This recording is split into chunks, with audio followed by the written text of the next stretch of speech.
Merci d'être à cette table ronde. Le titre, je lis pour ne pas me tromper, c'est Transformation business, cadre réglementaire, mobilisation des équipes. Comment accélérer avec la blockchain en s'inspirant des bons exemples. Des bons exemples, ici, on en a deux concrets dans la fondation. On a un cadre réglementaire, bien évidemment, et on a un directeur France d'une entreprise spécialisée dans la transformation business dans ce qu'est Hippon Technologies. Transformation numérique, évidemment, mais transformation business fait partie de ton métier. Donc, vous êtes tous les quatre intervenants sur cette table ronde. Mais Raphaël, avant de rentrer dans le vif du sujet, est-ce que tu peux dire ce que représente un peu le Blockchain Day pour Hippon Technologies, rappeler pourquoi on fait ça et en savoir plus pour le thème de la table ronde qu'on aborde aujourd'hui? Alors, le blockchain, donc déjà encore une fois, merci à tous d'être venus. Donc, le Blockchain Day, c'est la première édition de ce Blockchain Day. La blockchain pour Hippon Technologies, de manière concrète, c'était il y a à peu près 1 an et demi, 2 ans. La volonté de creuser ce sujet-là, parce qu'on voyait quand même arriver un certain nombre de projets chez des grands comptes. Et on a voulu creuser le sujet, lancer finalement une initiative à l'intérieur même de Hippon Technologies, puisqu'on a quand même essentiellement des équipes techniques. Simon a levé la main à l'époque, mais pas que, une dizaine de personnes se sont réunies et on a commencé à creuser les technos, les frameworks, les plateformes. Et un an après, finalement, 1 an et demi après, le Blockchain Day, parce que finalement, tout a beaucoup bougé sur ces 18 derniers mois. Et aujourd'hui, on pense que non seulement la techno est mature, mais les usages vont clairement émerger dans les grands comptes, dans les ETI, et on est en capacité d'accompagner ces entreprises. Merci, effectivement. Le monde avance et nous avec. Dorian, je vais commencer avec toi sur cette première partie de la table ronde où on va parler de la partie étincelle blockchain. En quoi consiste le projet et en quoi est la pertinence blockchain du projet? Pourquoi c'est une transformation business définitive? Tu as déjà la voix chauffée, tu nous as présenté le Fair Player tout à l'heure. Est-ce que tu veux nous en dire un petit peu plus? Nous, effectivement, là, on a un vrai cas d'usage de la blockchain. Fair Player, pour représenter, on vient proposer aujourd'hui une solution effectivement digitale et sur blockchain à destination des clubs sportifs professionnels et de leurs supporters. On va venir émettre un jeton numérique, un fan token, et qui va donner la possibilité de rentrer dans un club privilégié sur lequel le supporter va pouvoir bénéficier de moments privilégiés avec ses joueurs préférés, de collections dédicacées, d'accès privilégié, et tout ceci effectivement grâce à ce jeton numérique. Et donc on vient proposer, nous, une plateforme clé en main pour les clubs sportifs pro, avec effectivement un wallet intégré. On va pouvoir aussi, nous, l'objectif vraiment d'utilisation de cette blockchain, c'est dans l'objectif en fait de fidéliser les communautés de supporters. Donc, c'est des programmes finalement de fidélisation en cashback, en jetons, que vont pouvoir effectivement réaliser les clubs. De la gamification, c'est-à-dire de l'animation, où on va pouvoir gagner aussi un certain nombre de jetons entre les mi-temps.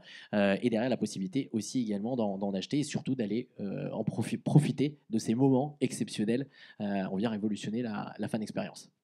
Super. Je trouve que ça fait du sens d'avoir une entreprise dans le sport avec Hippon Technologies et KSS qui l'accompagne, n'est-ce pas? Marc, ça faisait un peu court, 3 minutes d'un pitch de startup pour résumer Cryptown. Mais est-ce que maintenant qu'on est sur une table ronde un peu plus posée, est-ce que tu peux te présenter déjà? Est-ce que tu peux présenter peut-être Cryptown, les différents projets que vous avez assez rapidement? Merci, je vais essayer d'aller vite quand même. Donc Marc Pellegrin, je suis le président, un des 4 cofondateurs de Cryptown. Il y en a 2 autres dans la salle parmi nous aujourd'hui, ce qui est assez rare d'en avoir 3 sur 4 en même temps. On va profiter de l'opportunité. On est un exchange qui a pour but de faciliter sous le financement des startups et des PME. On est enregistré en tant que PSAN, donc c'est un cadre réglementaire franco-français pour le moment, et en tant qu'agent d'émetteur électronique, donc ça nous permet d'avoir de l'euro qui circule sur notre plateforme. Le cas d'usage aujourd'hui, on en a plusieurs, mais le premier, c'est de se dire, quand vous investissez dans une société en France, c'est complexe, parce que vous n'avez pas facilement accès, et même si vous avez accès, il y a beaucoup de juridique, il y a beaucoup de contractuels, vous ne pouvez pas mettre toutes les sommes, et une fois que vous avez investi, finalement vous êtes bloqué, sauf si vous investissez en bourse, mais là quand vous investissez en bourse, ce n'est plus les mêmes boîtes. C'est pas les mêmes horizons. Donc nous, on est une bourse qui permet à quiconque d'investir dès 1 euro en quelques clics dans des startups et des PME françaises qui vont pouvoir lever des fonds pour elles se capitaliser, pour réindustrialiser, pour créer de l'emploi. Et vous investissez. Et la nouveauté, où là on est les seuls à le faire en Europe toujours, c'est qu'on tokenise l'actif réel, donc la société, et vous avez accès à un marché secondaire une fois l'investissement terminé qui vous permet de revendre, de pouvoir en racheter et donc de pouvoir continuer en fait à être actif dans cet investissement.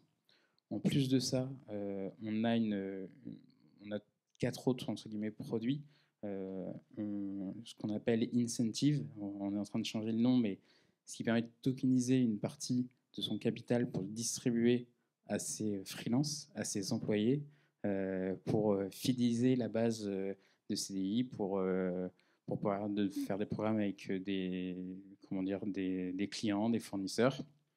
On a un autre produit avec qui on a commencé avec Fairplayer et Dorian, c'est ce qu'on appelle la marque grise. Donc comme on est la seule plateforme de tokenisation d'actifs réels en prod et régulée en tant que telle en Europe, on s'est dit que finalement il y a des gens qui pourraient avoir besoin à la fois de notre cadre réglementaire, notre manière de fonctionner et notre infra pour tokeniser autre chose, parce qu'il n'y a pas que les PME et il n'y a pas que les startups comme use case, même si c'est le nôtre, on est opérationnel dessus. Donc on a ouvert ça notamment avec Fairplayer, avec qui on est très content, et également sur d'autres typologies d'actifs qui sont l'immobilier, tout ce qui est art, tout ce qui est matières premières, etc. Et le dernier sujet, après j'arrête, on est en train de devenir infrastructure de marché régulé, donc avec un statut assez nouveau comme les marchés, comme vous voyez, Euronext, Nasdaq, etc. Sauf qu'une manière assez originale, qui est une nouvelle réglementation européenne qui est effective depuis 3 mois, qui nous permet de le faire différemment. Et aujourd'hui, on est le seul candidat officiel à ce nouveau statut, donc dit de DLT-TSS en Europe, ce qui nous permettra de continuer à faire la même chose, de financer des PME. Parce qu'aujourd'hui, quand vous voulez investir sur Krypton, vous vous connectez à Krypton, vous investissez, vous allez sur notre plateforme. Demain, la grande différence, c'est que vous pourrez investir via votre PEA-PME sans quitter votre banque. Et donc, les banques seront connectées à nous. Et donc, vous investissez dans une PME, finalement, vous ne savez pas si elle est chez nous ou chez Euronext, c'est transparent pour vous. Et nous, ça nous permet évidemment d'aller dans un autre monde en termes de distribution. J'arrête. Merci, c'est super intéressant. Je pense qu'on pourra en parler sur tous les plans pendant le cocktail de networking qu'on aura juste après. Céline, tu représentes Deloitte Cabinet Avocat dans le cadre réglementaire. Eh ben, en gros, tout ce qui vient de vous être expliqué nécessite une infrastructure juridique très complexe, ou pas d'ailleurs, ça dépend un peu du sujet, mais l'idée c'est de pouvoir en fait accompagner les porteurs de projets, donc toute personne en gros qui veut soi-disant tokeniser ou émettre, l'idée c'est de pouvoir qualifier les projets et ensuite de les accompagner auprès des régulateurs si besoin, ou auprès des fournisseurs, des clients, etc. Donc ça peut être des choses très simples dans un cadre d'utility, par exemple, les fameux utility tokens. Ça peut être des questions plus complexes dans le cadre effectivement d'EPSAN, les prestataires de services sur actifs numériques, et on voit que la réglementation en fait est passée d'un no man's land juridique à un cadre réglementaire français et, comme l'a dit Marc, à un cadre réglementaire européen qui se déploie, avec la grande chance pour ces acteurs du coup désormais de pouvoir en fait circuler un peu plus librement en Europe qu'aujourd'hui. Donc voilà, en gros c'est ça le cœur de l'activité. Super. On a mentionné pas mal le cadre réglementaire cet après-midi dans les différentes conférences qu'on a eues. On va revenir dessus dans la deuxième partie. Pour l'instant, Céline, je reste avec toi. Qu'est-ce qui a été la transition des entreprises que tu accompagnes vers la blockchain? Qu'est-ce qui a été, on parle de l'étincelle dans cette partie. Ça a été quoi l'étincelle pour les entreprises que tu accompagnes qui se sont dit, allez, je me lance sur la blockchain? Je crois qu'on est passé d'une phase de simplement un peu de bafouillage, on va dire, à des projets de plus en plus structurés. Voilà, c'est-à-dire que des gens, soit en gros, se sont dit, tiens, potentiellement, il y a un sujet et je vais le faire, mais uniquement pour faire du buzz. Et ça, c'était un peu, on va dire, au début. Alors, je ne parle pas vraiment des crypto-natifs, ceux qui connaissaient bien évidemment, et notamment le Bitcoin à ses débuts, qui ont gagné beaucoup d'argent et pour lesquels la vraie problématique, c'était de savoir à un moment donné comment ils allaient pouvoir récupérer finalement en monnaie fiat des Bitcoins qu'ils avaient en fait dans leur wallet. Ça, c'était, on va dire, c'est une armature fiscale un peu particulière. Mais sinon, au début, il y a eu un effet, je crois, un peu d'opportunisme. Aujourd'hui, c'est plus le cas. En fait, les gens prennent confiance. Alors, il y a encore un peu de boulot hein, quand même pour démocratiser le Web Pour ça 3, qu'on est là. pour assurer, pour expliquer qu'il n'y a pas que les scandales dont on entend parler qui nourrissent l'écosystème. Mais on est passé quand même vraiment, à mon sens, en tout cas, je trouve, en 4 ans. Je parle 4 ans parce qu'en France, c'est en tout cas c'est là où on a commencé à avoir de la réglementation importante, d'une phase vraiment d'expérimentation à quelque chose de plus structuré. Et on le voit, il y a des acteurs au début. Si on reprend par exemple les premiers acteurs enregistrés, bon, on avait en France Coinhouse, on en a eu d'autres, Cryptown, etc. Mais on a vu arriver sur le marché au fur et à mesure des banques traditionnelles, la Banque de Lubac, la Caisse des dépôts, une filiale de la Société Générale, AXA, etc. Et on voit que ça s'accélère. Donc, notamment cette dernière année, on va dire les acteurs traditionnels se lancent dans l'aventure. Après, on verra si ça perdure. On a vu hier Louis Vuitton lancer des fameux NFT à plus de 30 000 $. Alors, est-ce que c'est bien, pas bien? On peut discuter de l'opportunité de savoir si c'est bien ou pas bien, mais on se rend quand même bien compte que les grands acteurs se positionnent tant d'un point de vue finance que d'un point de vue consommation. Et ça, pour moi, c'est les deux angles, en tout cas, de la réglementation. Il y a le côté produit financier, avec une réglementation très adaptée, et une réglementation plutôt consumériste qui n'est pas toujours évidente. Quand on vend, comme le fait d'ailleurs Marc sur sa plateforme, des produits qui s'apparentent à de la productivité financière et à des produits financiers, on a une réglementation. Quand on est sur un aspect consumériste, les gens oublient parfois qu'il y a quand même un cadre juridique aussi destiné aux consommateurs. Les textes ne sont pas là que pour protéger uniquement les investisseurs, ils sont aussi là pour protéger les consommateurs. Donc voilà, et tout part de la qualification. Très bien, super intéressant. C'est vrai qu'on parlait tout à l'heure de la blockchain qui, dans quelques années, sera peut-être cachée derrière les produits de consommation, mais finalement, le cadre réglementaire sera toujours là et bien visible pour les consommateurs aussi.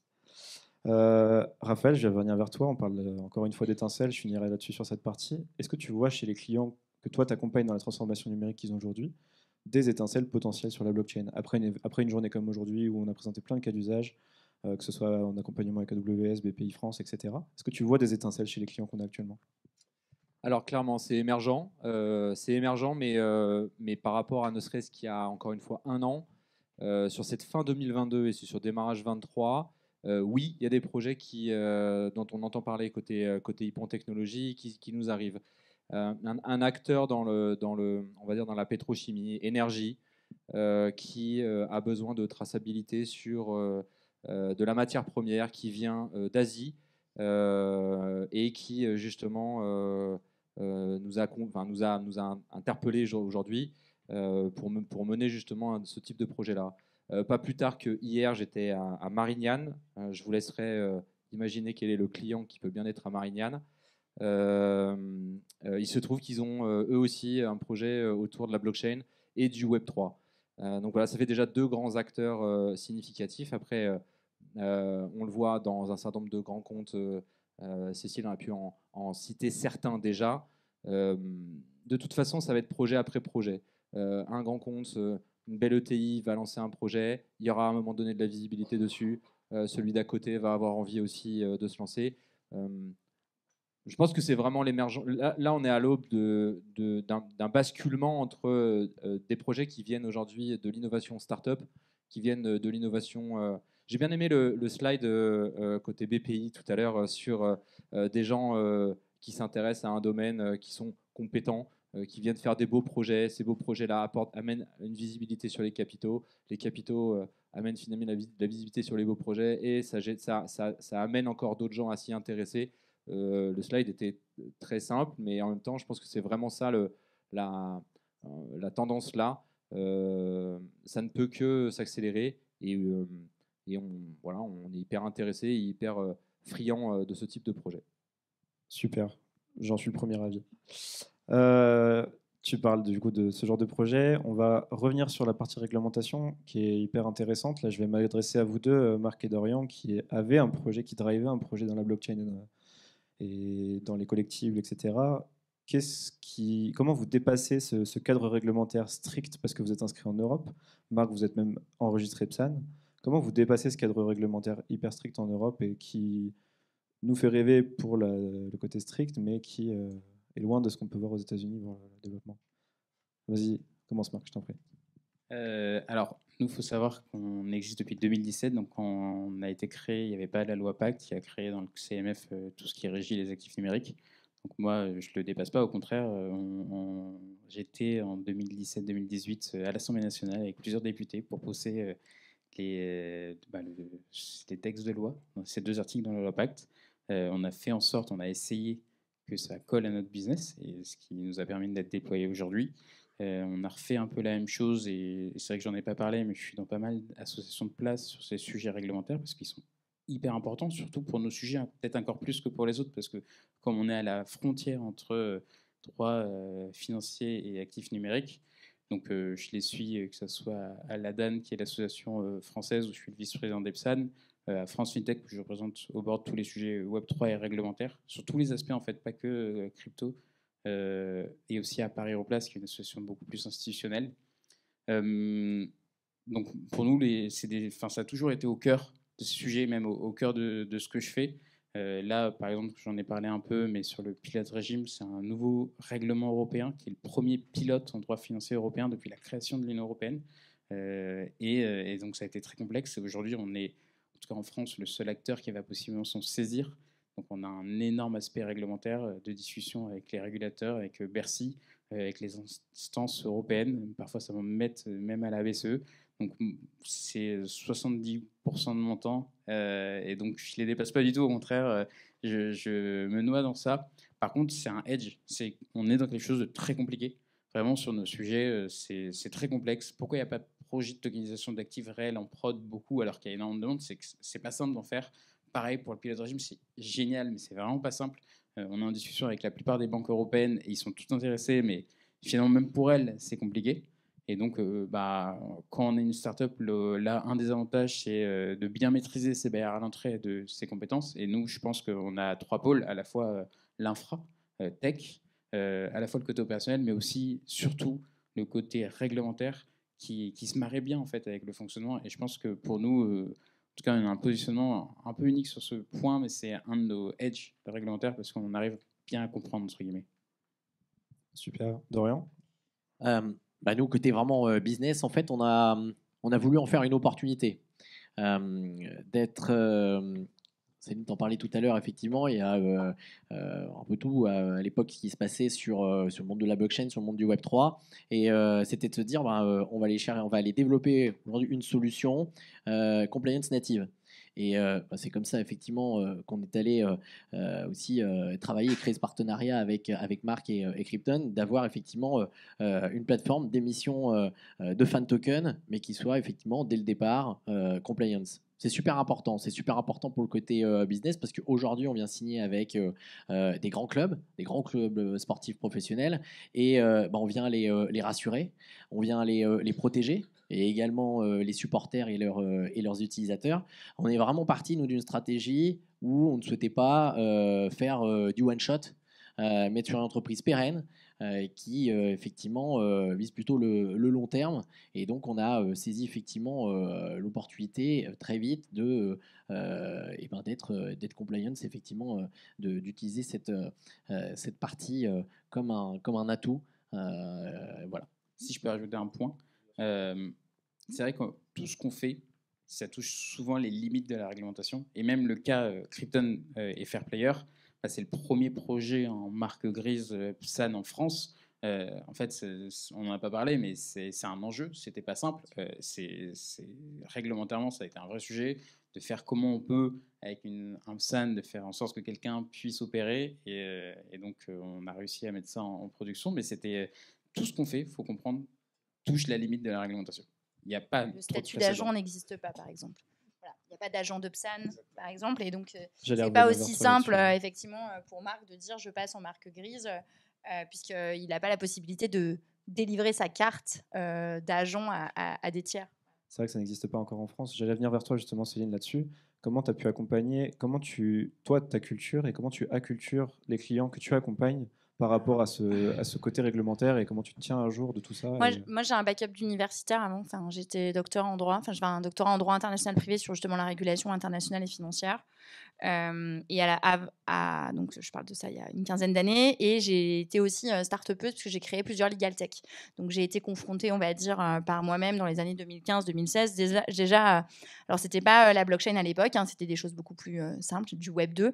Mais tout ce qui était confrontation avec notamment l'ordre, parce que moi, j'appartiens donc, au barreau de Lyon. Et on a vu déjà là les premières difficultés entre nos limites déontologiques. On est soumis à un encadrement notamment promotionnel et publicitaire très strict, un peu comme les PSAN aujourd'hui, mais je crois encore pire. Et donc j'ai déjà commencé comme ça. Et puis moi, je suis venue à la blockchain au départ par Malte, puisqu'un de mes associés était et est toujours d'ailleurs consul honoraire de la République de Malte. Et Malte a été en fait en Europe le premier pays européen à vouloir, en tout cas, tenter l'aventure des cryptos. Et donc c'est comme ça, ils avaient créé une sorte de task force où chacun venait un peu donner son avis. Voilà, moi j'avais été encouragée à le faire. Et effectivement, après, je rejoins Marc là-dessus. Après, on a eu effectivement le rapport Pierson, le rapport Miss, etc. Et tout le monde a essayé en fait d'échanger, de comprendre. Et quand la réglementation en 2019 est arrivée, eh bien, on n'était pas nombreux. Et d'ailleurs, c'est très étonnant. On se respecte beaucoup dans ce monde de confrères où on est quand même 80 000, etc. On est une petite poignée. On est une petite poignée et on s'aide beaucoup. On se retrouve d'ailleurs tous dans des cercles de discussion, de réflexion. Quand il y en a un d'un côté, il y a généralement un autre de l'autre. Donc voilà, on a un grand respect mutuel entre confrères sur ces sujets. Et l'idée, c'est de pouvoir avancer ensemble. L'idée, c'est de pouvoir faire en sorte tous que Cryptown devienne peut-être le premier à se positionner sur un régime pilote. On a tous à apprendre les uns des autres. Et ça, je crois que c'est important. Et vis-à-vis des clients, j'ai envie de vous dire, l'avocat, il voit finalement que ceux qui veulent être conformes, si je peux me permettre.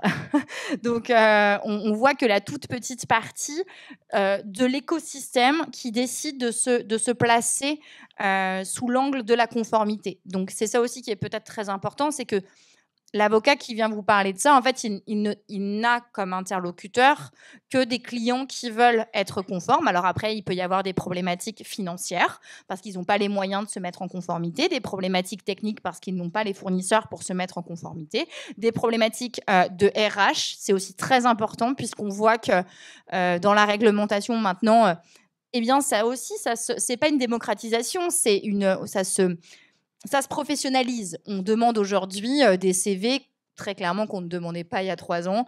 Les PSAN d'aujourd'hui ne seront pas les PSAN de demain et ne sont plus les PSAN d'hier. Donc voilà, il y a ce mouvement-là, mais on en parle, nous tous, on a envie d'être conformes. Je veux dire, on parle des 70 PSAN, etc.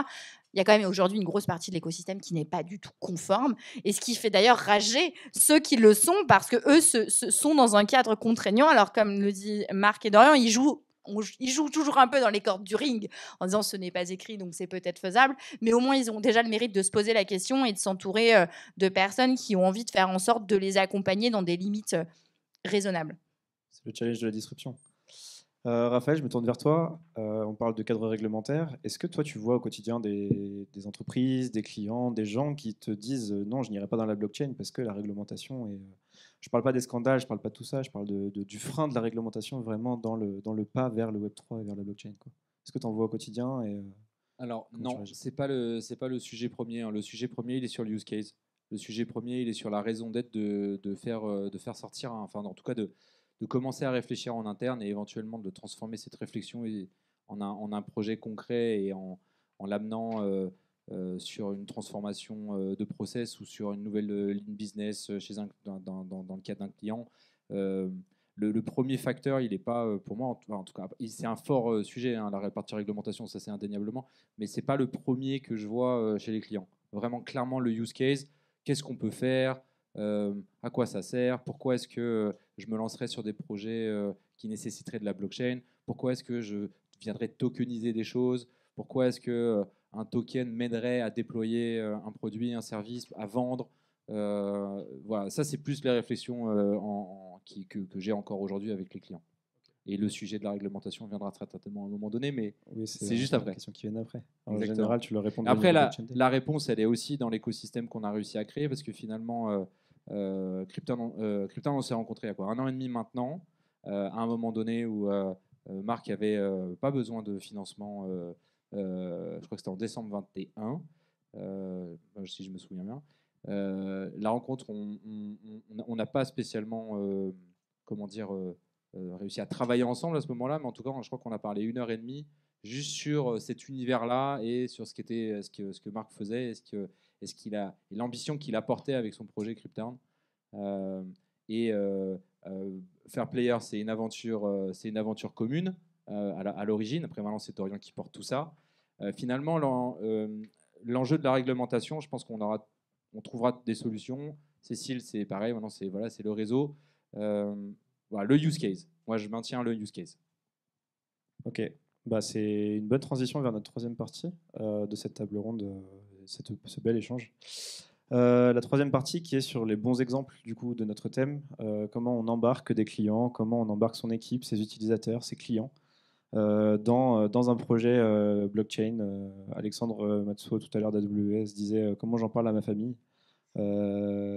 Dorian, toi, comment tu as embarqué ton réseau et les gens qui t'entourent au début sur Fair Player en leur disant je vais aider les clubs de sport à se financer grâce à la blockchain, quoi. Comment tu as embarqué tout ça? Je pense que déjà, en fait, il faut que cette technologie, en fait, réponde à une vraie problématique terrain. Et nous, c'était le cas. On avait identifié que sur les clubs sportifs professionnels, ils avaient besoin de générer de nouveaux revenus. Donc, ça faisait partie d'un pain point fort. Et le deuxième, c'était fidéliser les communautés de supporters et d'apporter effectivement une nouvelle brique à la fan experience. Donc, on est parti de là. On a cherché effectivement à être cohérent, à monter une offre en réponse avec ces problématiques terrain des clubs, en adaptant en fait justement la technologie, comme j'expliquais, plutôt nous sur une réponse avec une optimisation et des nouveaux en fait programmes de fidélité. Donc avec quelque chose de très concret. On vient proposer aujourd'hui l'émission de jeux, d'acheter des jetons, mais comme vous l'avez compris aussi dans fidéliser les supporters grâce aux jetons, et puis de jouer aussi cette partie de gamification. Et puis après, pour embarquer tout le monde, faut montrer que ça fonctionne. Faut acculturer, c'est un gros sujet. Je pense que l'enjeu, il est loin d'être uniquement tech. Il y a un énorme enjeu d'acculturation. On parlait effectivement complètement juste avant, mais cet enjeu aussi d'acculturation et de faire comprendre comment ça fonctionne, c'est extrêmement important. Je disais effectivement des use cases, montrer que ça fonctionne. On signe avec des clients, on montre concrètement en fait où on va, et donc ça permet de rassurer, ça permet d'amener que ce soit des clients ou les équipes. Et puis oui, aujourd'hui c'est faut une vision aussi. Nous, c'est d'aller révolutionner cette partie effectivement de fan expérience. On est convaincu que la blockchain va apporter dans les prochaines années, et nous on a plein d'idées, mais il faut y aller step par step aussi, parce qu'effectivement faut amener et pas perdre en fait les clients, et que ça va permettre de simplifier leur quotidien et de transformer effectivement la relation qu'ils peuvent avoir avec leurs supporters aujourd'hui. Bonne chance pour cette acculturation. Merci. Marc, à peu près la même question. Du coup, comment tu accompagnes tes clients? Tu nous as exposé un peu la pluralité de l'offre de Cryptown. Vous êtes sur beaucoup de secteurs, toujours blockchain, mais beaucoup de secteurs malgré tout aujourd'hui, même si c'est très lié aux banques, etc. Comment tu fais en sorte que tes clients, tes accompagnants, tes partenaires soient sur la même longueur d'onde que toi et, tout au long du parcours? Alors, à part sur ce qu'on appelle marque grise chez nous, tout le reste, on ne parle jamais de blockchain. Nous, le parti pris, c'est qu'on ne porte que les usages, et je suis complètement d'accord avec Raphaël. Le point avec nous, et là, vous pouvez vous inscrire en quelques secondes sur le site. Si vous inscrivez pour le site, ce n'est pas pour acheter des tokens, ce n'est pas pour la blockchain, c'est pour investir dans des startups et des PME. Au même titre que si vous allez sur votre PEA-PME et vous investissez, ou votre compte titre et vous investissez en bourse, le fait que l'action soit dématérialisée dans un registre base de données tenu par Euroclear, c'est pas votre sujet. C'est pareil. Nous, le but, c'est l'usage, c'est faciliter la vie, et la blockchain, pour des raisons à la fois techniques et réglementaires, ça marche. Et c'est la seule manière de faire, et de le faire, on va dire, pour des plus petites boîtes, donc à moindre coût. Donc ça, c'est vraiment l'aspect numéro 1. Et c'est vrai que sur notre site, moi, ça m'est arrivé plein de fois où des gens m'ont dit « Ah, c'est bien ce que vous faites, mais vous êtes une bourse, en fait, vous ne faites pas de la tokenisation. » En fait, moi, je suis content quand les gens nous disent ça, parce que le but, c'est de limiter les barrières techniques pour faire en sorte que tout le monde n'ait pas besoin de comprendre notre fonctionnement pour être client. Ça, c'est important, parce que sinon, quand on parle de tokenisation, on cible des personnes qui sont intéressées par cet univers, dont tu fais partie, dont surtout la salle fait partie, mais ça reste niche. Quand on veut cibler le grand public pour qu'il puisse se positionner et financer des sociétés où, je donne le use case, c'est comme je t'ai dit, on a un produit incentive qui permet à des boîtes de tokeniser leur capital et de distribuer. Le use case, c'est juste de dire les BSPCE, c'est compliqué, il faut recourir à des avocats et vous recevez des contrats, vous ne comprenez pas trop ce que c'est. Nous, en 3 clics, vous pouvez envoyer à 100 personnes, à 1000 personnes, vous avez accès à une plateforme, vous voyez le prix que ça vaut, vous pouvez le revendre, point. C'est plus simple, ça ne va pas plus loin. Et pour le dernier aspect, donc l'aspect bourse où on veut devenir, aujourd'hui, ce qui se passe, c'est quand vous êtes une société cotée en bourse, vous avez le registre émetteur qui est tenu par Euroclear, qui est le Central Security Deposit, et il est tenu sur une base de données en interne, un peu désuet, des langages d'il y a 30 ans que je suis sûr Ypon adore. Non, évidemment. Et donc, une blockchain permet de le faire de manière plus efficiente, mais au final, l'efficience, elle va toucher les utilisateurs finaux en réduisant les coûts, en facilitant l'accès. Mais la technologie pour elle-même, je ne suis pas sûr qu'elle ait énormément d'intérêt. En tout cas, nous, c'est notre parti pris. Ok, hyper clair, hyper clair. BSPCE, donc j'en profite d'avoir une avocate qualifiée dans le secteur de la blockchain. Est-ce qu'on peut l'expliciter, non pas en 3 clics, mais en 3 mots? En fait, ce qu'il faut comprendre, c'est que, encore une fois, là, on parle de produits, on va dire, de produits financiers, d'accord, sous cet angle-là. Donc, c'est BSPCE, BSA, BSAR, etc. C'est des moyens, si vous voulez, d'onboarder en fait des employés, des cadres, etc. à la réussite ou non d'une entreprise, d'accord. Vous avez des tiers qui peuvent investir dans des actions. Vous êtes utilisateur ou pas d'EDF, peu importe, etc. Là, vous êtes un tiers et puis vous allez acheter des actions sur un marché. Ça va fonctionner, ça va pas fonctionner, etc. Et on passe par des intermédiaires qui sont régulés, d'accord. Vous n'avez pas en 4x3 sur les arrêts de bus, en fait, aujourd'hui, de la publicité sur des produits financiers. On vous dit, ça n'existe pas, d'accord. Normalement, vous n'avez pas, même pour les PSAN, aujourd'hui, en 4x3, venez chez Cryptown et vous aurez un livret garanti à 7% ou je vais vous proposer d'investir dans des startups avec un rendement à 8%. En fait, tous ces mots-là sont des mots, en fait, 100% juridiques qui ne sont réservés qu'à une petite partie, en fait, des acteurs, notamment les acteurs financiers traditionnels. Donc, ce qu'il faut comprendre, c'est que avec les réglementations qui sont mises en place, l'idée, c'est de tendre, et ça, je crois qu'on peut tous le dire aujourd'hui, en fait, je ne vais pas dire dupliquer la réglementation traditionnelle OPSAN, mais c'est un petit peu ça, avec des exceptions. Et comme l'a dit Marc, le régime en fait pilote sur les securities est l'exception qui confirme la règle, puisque c'est la première fois en effet qu'on vient en fait enlever des obligations réglementaires, qu'on peut citer MiFID, etc. On vient ôter une partie de ces réglementations en disant, écoutez, vous savez quoi ? Eh ben, on va tester. On va enlever une partie des contraintes. On va vous laisser jouer dans un écosystème pendant, normalement, c'est 3 ans. On sait à peu près que ça peut peut-être durer 6 ans en fonction, parce que c'est renouvelable une fois. Mais c'est là où les enjeux réglementaires sont quand même plutôt bien faits sur ces sujets-là, parce que, en effet, pour une fois, eh bien, le régulateur européen, je ne parle même pas du régulateur français, le régulateur européen dit, OK, nos règles sont peut-être en fait inadaptées à vos process technologiques, entre autres. Eh bien, vous savez quoi ? Je vous les enlève. Je vous sélectionne quand même, parce qu'attention, on ne va pas laisser tout le monde venir jouer sur ce marché-là. On les sélectionne. Vous aurez le droit de jouer avec un peu moins de contraintes. Et si au bout des 3 ans, finalement, l'écosystème se porte bien, vos produits ont été déployés, eh bien, on reverra peut-être notre réglementation. Et c'est assez exceptionnel. C'est une très légère américanisation, quoi. Non, parce que justement, c'est tout l'enjeu de cette semaine. Je suis complètement d'accord avec toi. Et il y a un cas d'usage assez intéressant dans ce point-là et qui revient sur la techno. Enfin, vous savez tous ce que c'est une blockchain. Donc c'est une base de données, on va dire, distribuée de manière très simple.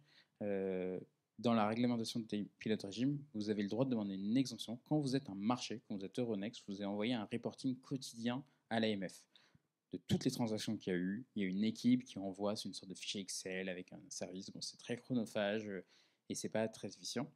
Cette exemption dit que si vous donnez accès au régulateur à un nœud de la blockchain, il a accès aux transactions en direct et vous faites plus de reporting. Il se démerde. Il a accès à la golden source. Alors, c'est pas simple pour eux, mais vous voyez bien l'idée. Ça, c'est la blockchain qui peut le permettre et la manière de fonctionner. Et pour la boîte, ça veut dire quoi ? Ça veut dire des économies d'argent importantes parce que vous n'avez plus besoin de l'équipe et surtout, il n'y a pas de risque d'erreur dans la transmission parce qu'ils ont accès à la golden source. Donc c'est juste plus efficient. Et ça, c'est rendu possible grâce à ce pilote régime. Il y a plein d'autres exemptions prévues, mais c'en est une qui matérialise bien l'intérêt de la blockchain et comment ça peut aider finalement tout le monde. Hyper clair, beaucoup plus. Je vais revenir sur un cadre un peu plus recrutement, on va dire. Vous êtes accompagné aujourd'hui. Chez Cryptown, vous êtes un certain nombre. Dorian, tu travailles avec plusieurs personnes aussi. Comment vous adaptez le côté blockchain à vos équipes? Est-ce que vous arrivez à déjà trouver des talents qui veulent ça? Et si vous avez des talents déjà avec qui vous travaillez ou des partenaires avec qui vous travaillez, comment vous vous adaptez par rapport à justement à ce pas vers la blockchain, cette avancée? Vas-y, Dorian. Nous, effectivement, on travaille avec une grosse partie des équipes d'Hypon Technologies. Et Raphaël on a parlé. Effectivement, aujourd'hui, vous accompagnez pas mal de boîtes et de sujets sur ces use cases. Notre CTO était effectivement plutôt très tech côté effectivement Web 2, mais avec un intérêt fort aussi côté Web 3. On a recruté dans l'équipe et toujours côté un spécialiste côté Hypon Web 3.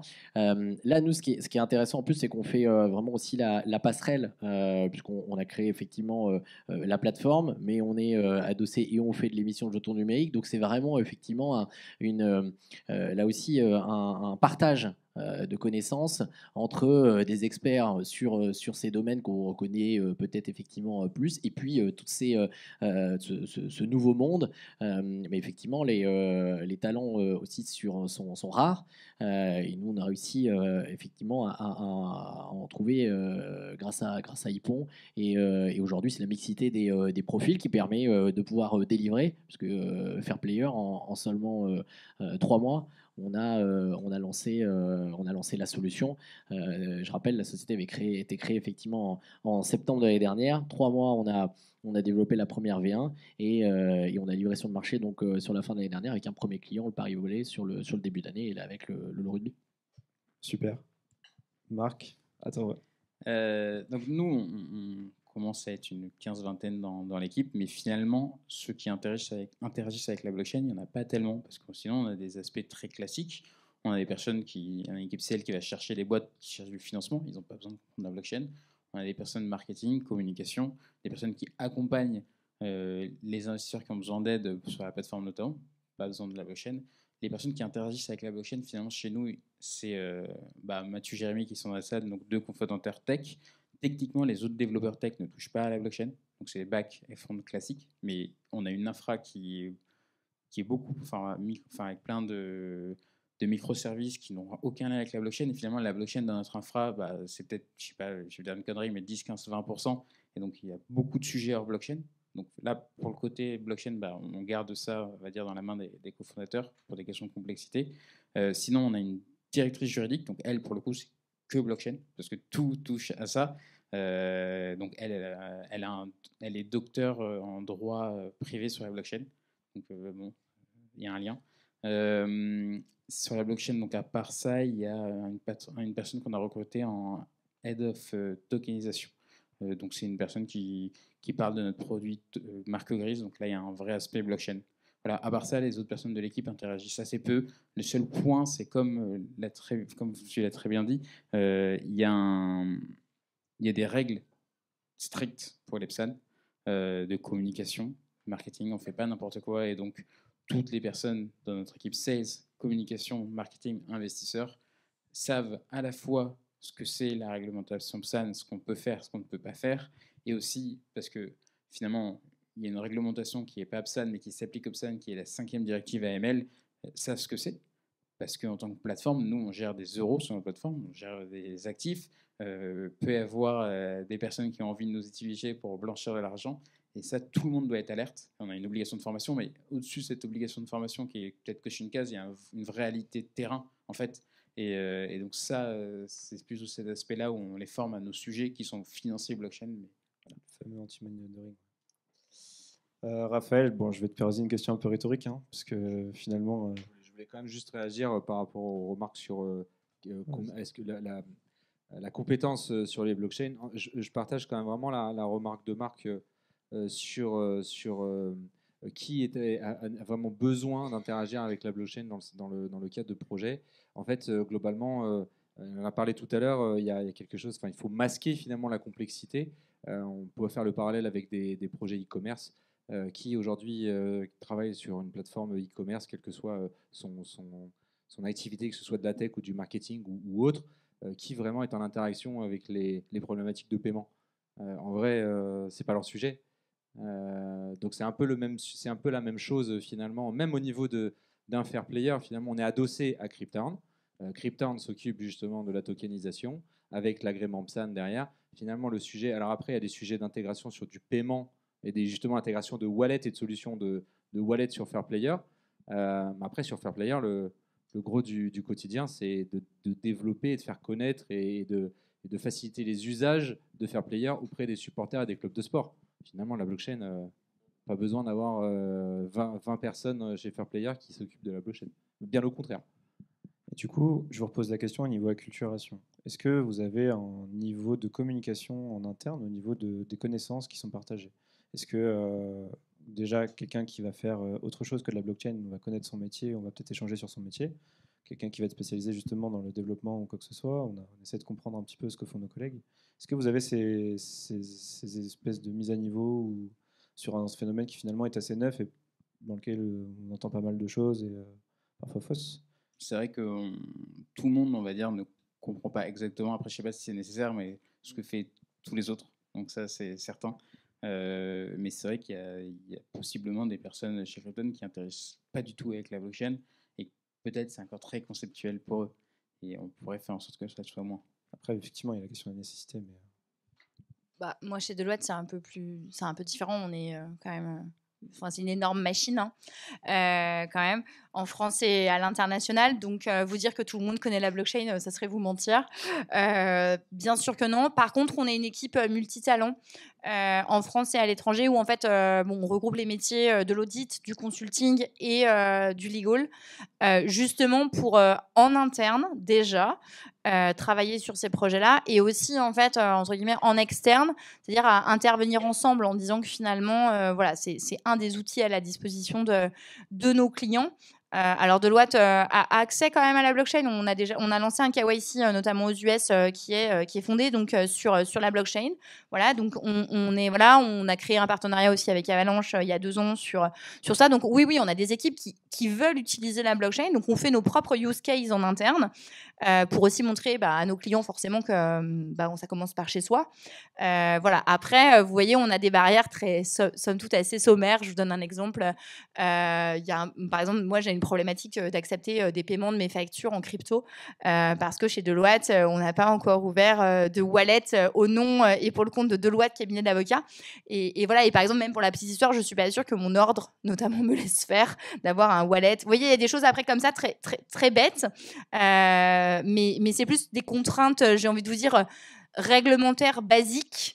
Mais l'acculturation est longue. Oui, moi, quand je suis arrivée chez Deloitte il y a 2 ans et demi, au début, on me prenait un peu, c'était un peu Miss Bitcoin, quoi. En gros, non, mais c'était un peu ça. Après, ils ont compris quand même que les propres clients étaient intéressés, et notamment quand après Casino, je donne juste un exemple parce que les auditeurs sont publics, quand Casino, qui est audité par Deloitte, bizarrement, a acheté des laines dans un métaverse et a commencé à créer l'expérience, on s'est dit, tiens, finalement, on a quand même des clients qui s'intéressent à ça. Vous voyez, ça vient chez les petits et chez les gros. Voilà. Mais pour moi, j'ai envie de dire, les clients sont tous les mêmes, en fait. Donc, voilà, tout le monde se lance dans l'aventure. Ou tout le monde va se lancer dans l'aventure. En tout cas, c'est ma conviction. Tout le monde va se lancer. Je pense que c'est la conviction de la majorité des acteurs qui sont montés sur cette scène cet après-midi. Je vais vous poser une dernière question qui va introduire une conclusion. J'ai une petite idée malgré tout pour certains. Est-ce que vous pourriez donner un mot qui est le plus gros défi de la blockchain à ce jour, qu'il reste à franchir? Dorian, on est plutôt sur l'acculturation peut-être? Oui, exactement. Ouais, ça vient effectivement un peu reboucler avec ce qu'on vient de dire. C'est le gros enjeu. Le gros enjeu, effectivement, c'est d'acculturer aujourd'hui le monde sportif professionnel et les supporters, mais plus par la solution, parce que c'est vrai qu'on l'a dit, mais l'objectif, c'est vraiment, Marc le disait et Raphaël aussi, Nous, on parle pas de blockchain, on parle pas de la technique en fait, hein. On vient proposer la solution. D'ailleurs, quand vous allez sur notre site ou derrière, vous allez sur la web app qu'on propose, c'est une expérience en fait. C'est la solution. C'est ça qu'on vient apporter. Donc c'est acculturer parce qu'effectivement, quand on vient peut-être un peu creuser pour avoir sur ces sujets, mais voilà, c'est de mettre en avant vraiment que c'est plutôt on utilise cette techno, mais pour aller apporter effectivement cette solution qui, pour nous, on est convaincu, va révolutionner la fin d'expérience. On offre l'expérience, on offre le use case, on n'offre pas la blockchain. Exactement. Très bonne conclusion. Céline? Moi, un des enjeux, c'est forcément la régulation, mais une régulation adaptée. Et voilà. Et parfois, ça crée des points de tension, quoi qu'on en dise, notamment sur, si vous voulez, il y a le texte, d'accord, donc dans le Code monétaire et financier, dans le règlement général de l'AMF, pour simplifier. Et il y a l'application du texte en fait aux prestataires. Et voilà, il faut toujours essayer de comprendre et de composer entre des clients pressés parce que ils n'ont pas le droit de démarrer leur activité normalement avant d'avoir obtenu leur fameuse autorisation de mise sur le marché et des contraintes et des délais de traitement par le régulateur qui sont parfois longs. Alors, je dis pas, l'idée n'est pas de dire c'est trop long, c'est pas assez long, peu importe. Mais ça, je crois que c'est un enjeu majeur, en tout cas de demain, c'est de faire en sorte que les candidats, que ce soit au PSAN, au régime pilote et à d'autres établissements, hein, notamment des établissements de monnaie électronique, des prestataires de services de paiement, etc., eh bien, soient en mesure de se mettre en conformité un peu vite et bien. Voilà, ça, je crois que ça va être un des enjeux. Ok, super, merci beaucoup. Marc, comme ça je laisse le mauvais rôle à Raphaël qui aura le dernier mot pour conclure. Alors, nous, on a pas mal d'enjeux, à vrai dire. Tu dois en choisir un. Là. Si je devais en choisir un, je dirais que c'est le fait de faire en sorte que les gens nous suivent dans nos paris, notamment de DLT-TSS, cette infrastructure unifiée, où on va être une infrastructure, la première infrastructure unifiée. Ça mettrait du temps à expliquer ce que c'est, mais... tu peux essayer en 2 mots, rapidement, pour deux mots. Éclaircir un tout petit peu le DLT-TSS, justement. Vraiment Okay. en 2 mots. Tu peux t'aider de Céline, t'as le droit. Quand vous investissez en bourse, je refais le schéma actuel. Si vous connectez sur votre banque, donc vous êtes client, votre banque, c'est un teneur de compte conservateur, donc vous voulez investir sur une action. Donc vous passez votre ordre à votre banque qui va l'envoyer à un broker qui est un membre de marché. Le broker va envoyer votre ordre à Euronext qui va l'inscrire sur le carnet d'ordre. Une fois qu'il est exécuté, cet ordre, il y a une chambre de compensation qui se place au milieu pour empêcher le risque dit de contrepartie. Et le règlement de livraison est opéré en 2 jours via le réseau SWIFT, vous avez peut-être entendu parler avec ce qui s'est passé à la Russie, et via les plateformes de la BCE qui sont Target 2 pour la partie cash, Target 2 Security pour la partie titre. Au bout des 2 jours, Euroclear, qui tient le registre d'émetteurs de l'action, va mouvementer le registre et va informer notamment le teneur de compte et Security Services. Il y a 8 intermédiaires aujourd'hui et c'est pas possible de faire autrement. C'est comme ça depuis 35 ans. Avec DLT-TSS, on peut jouer en même temps le rôle de marché et de CSD, ce qui est dit par Euroclear. Et donc, au lieu de faire le règlement de livraison en 2 jours par les plateformes de la BCE avec le réseau SWIFT, on le fait instantané en interne. On n'utilise que nous. Comme c'est instantané en interne, il n'y a plus de chambre de compensation parce qu'il n'y a plus de risque de contrepartie. Et en plus, on peut accepter des investisseurs en direct, ce que ne peut pas faire une infrastructure de marché. Donc on peut passer de quelque chose du schéma que je vous ai fait à vous êtes investisseur, vous connectez à Krypton, vous passez un ordre, il est exécuté, réglé, livré instantanément. Il n'y a aucun autre intermédiaire dans la chaîne. Et nous, on vous dit tout de suite, vous êtes actionnaire, c'est fini. Donc ça, c'est majeur, ça n'existe pas. Pour être franc, on est regardé aussi. Moi, j'en ai parlé devant le Parlement UK, j'en ai parlé devant le Congrès US, qui est une délégation pour leur parler de ça à Paris. Ça intéresse tout le monde, mais c'est quelque chose qui n'a jamais été fait parce que vous voyez, on désintermédie toute une chaîne qui existe depuis 40 ans, qui fonctionne, qui est coûteuse, mais qui fonctionne. Et nous, notre but, c'est de pouvoir montrer qu'on peut faire ça, qu'on peut le faire pour les PME, mais qu'on peut aussi le faire pour tous les autres instruments financiers. On a déjà des cas d'usage où on parle avec des gouvernements de pays en voie de développement qui n'ont pas les moyens d'avoir une infrastructure financière avec 8-9 intermédiaires, donc ils n'ont pas de marché financier finalement, donc ils ne financent pas leur société. Je ne parle pas des PME, là je parle des gros groupes, et donc les asset managers européens, américains ne peuvent pas investir dans des sociétés de pays en voie de développement, ils aimeraient bien parce que c'est intéressant, et nous on se dit que si on déploie cette infrastructure unifiée en France, on sera légitime de la déployer dans des pays en voie de développement qui vont enfin pouvoir avoir une infrastructure capital market pour financer leur entreprise avec des fonds français, européens, américains. Donc pour faire ça, il faut quand même qu'on nous cite parce que c'est quand même majeur. On ne peut pas le faire seul. Donc là, on est dans une période où on crée une sorte de consortium avec la plupart des banques européennes autour de nous. C'est pas simple. Et donc c'est ça, on va dire, mon plus grand défi du moment. C'est un bel enjeu, bien simplifié comme simplification. Je propose qu'on en reparle avec toi après au cocktail pour avoir un peu plus de simplification et de clarification. C'est vrai que c'est extrêmement complexe, mais tu l'as bien résumé. Raphaël, je te laisse le dernier rôle de ton mot pour le plus grand défi auquel fait face la blockchain aujourd'hui pour être adopté massivement, on va dire. Alors, vu le temps d'explication de Marc, j'ai failli perdre mon mot. Mais ça va, c'est l'explication en 2 mots la plus longue que j'ai jamais entendue. Hein. Au final, le système de Marc se fera en 2 mots. Voilà. Parce qu'il a passé beaucoup de temps à expliquer ce qui se fait encore aujourd'hui. Exactement. Alors moi, mon mot de la fin, c'est clairement innovation, parce que finalement, encore une fois, je reprends une des présentations de tout à l'heure. Il y avait ces 3 phases. Première phase, la page.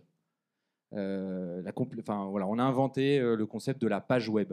Et finalement, l'enjeu a été d'être créatif, donc d'innover et de faire finalement des sites web pour aller amener de l'information aux gens. Et les gens sont venus consommer de l'information. Après, deuxième étape, le post, invention du post, le contenu. Les gens sont venus finalement être créateurs de contenu eux-mêmes et les ont poussés sur des plateformes. Et ça a amené énormément d'usages et de plateformes à tous les niveaux.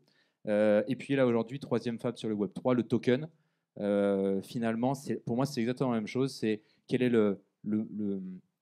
l'élément important aujourd'hui, c'est d'être créatif, en fait. Et je parlais tout à l'heure de use case, de business case. Pour moi, c'est ça le sujet. Il faut être créatif et utiliser la blockchain justement pour répondre à des enjeux, à des simplifications, à la dématérialisation de processus, simplification de processus. Alors, on en a quand même un très bon exemple avec 8 intermédiaires, c'est ça. Bon, je pense que ça simplifiera bien le sujet. Voilà, c'est ça pour moi, c'est innovation, créativité, idée, et après, finalement, la blockchain et tout ce qui gravite autour de la blockchain, c'est une boîte à outils. On vient la chercher, on vient chercher le régulateur, on vient chercher l'agrément PSAN, on vient chercher des solutions comme Ledger avec des wallets, et finalement, on branche tout ça, et on a un nouvel usage et on a une nouvelle activité. Superbe. Donc, créativité, innovation, simplification, régulation, jouer avec les cordes du ring, et enfin, acculturation. Ça fait 4 mots qui résument a priori cette table ronde et qui la résument plutôt bien, qui résument aussi cet après-midi, en espérant que la majorité des cas d'usage qu'on pu être évoqués par les différents acteurs, que je remercie encore beaucoup d'avoir participé à cet événement, ont présenté. Merci d'avoir assisté à cette table ronde. Maintenant, je vais vous inviter à suivre un cocktail juste au-dessus. Vous pourrez discuter avec les acteurs de cette table ronde, avec certains acteurs de cet après-midi. C'est à peu près tout pour la conclusion. Si vous avez des questions, c'est le moment aussi. Et en attendant, je vous en prie, applaudissez-les.